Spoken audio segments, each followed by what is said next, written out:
Policy बाजार पर 1 करोड़ रुपए का टर्म लाइफ इंश्योरेंस केवल 450 रुपए महीने से शुरू।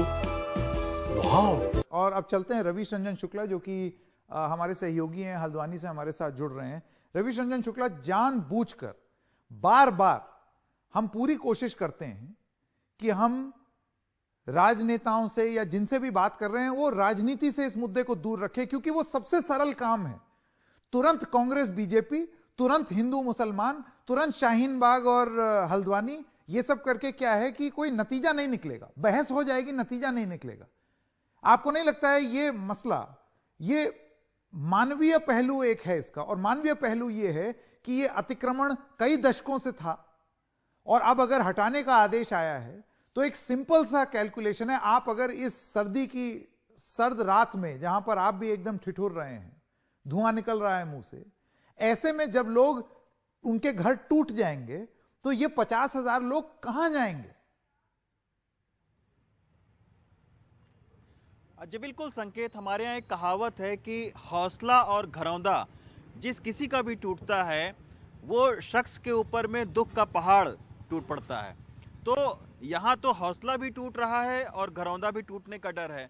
तो इसी के वजह से आप देखिए कि इतनी बड़ी तादाद में खास तौर पर महिलाएं जो हैं वो सड़कों पर निकली, कैंडल मार्च लगातार हो रहे हैं, प्रदर्शन हो रहे हैं। और कहीं ना कहीं इस मानवीय त्रासदी को भी समझना चाहिए। जिन लोगों के सर पर छत है वो बड़े आराम से उस छत के नीचे ये सोच सकते हैं कि ये तो अवैध अतिक्रमणकारी हैं, लेकिन जो लोग यहाँ पर, और इस आप जगह को देखिए, ये कोई रातों रात नहीं बना हुआ है, यहाँ कोई झुग्गी झोपड़ी उस तरीके से नहीं है।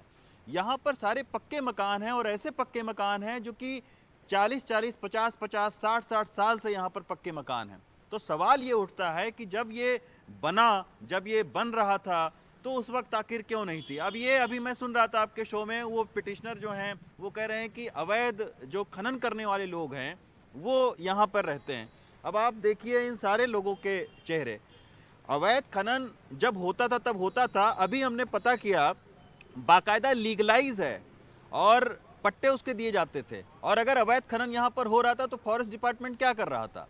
तो सवाल ये उठता है कि दो विभागों की लड़ाई में या कानूनी दांवपेच में ये कहीं ऐसा ना हो जाए कि जो इतने सारे लोग, 50,000 से ज़्यादा लोग यहाँ पर रहते हैं, उनके लिए एक बड़ा संकट पैदा हो जाए। और इसको मानवीय तरीके से भी सोचने की ज़रूरत है। प्रशासन को भी, आज हमने प्रशासन से भी बात की, यहाँ तमाम सारे मौजूद लोग हैं, उनसे भी हमने बात की, और इनका ये सब कहना है कि अभी तक पुनर्वास के ऊपर में कोई बातचीत नहीं हुई है। अभी तक तो बस यही चल रहा है कि भाई बुलडोजर कब यहाँ पर आएंगे, सुरक्षा व्यवस्था क्या है, फ्लैग मार्च हो रहा है, यहाँ पर पुलिस की आमद बढ़ी है।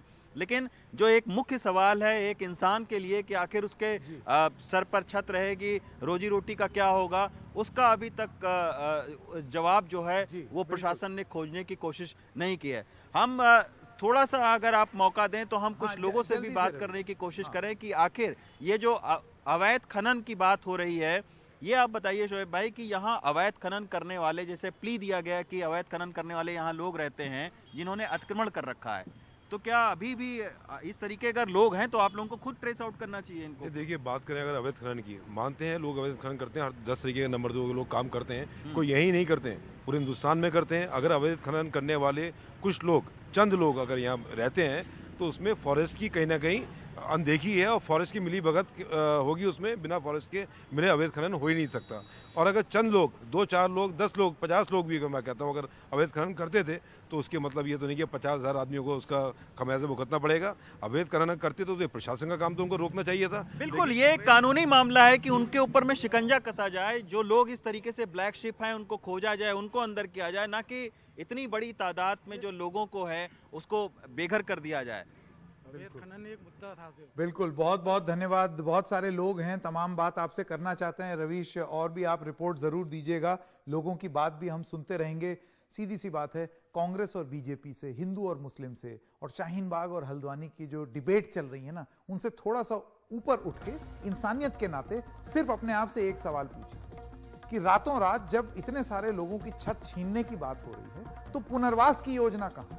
50,000 लोगों को आप सड़क पे लाना चाहते हैं क्या?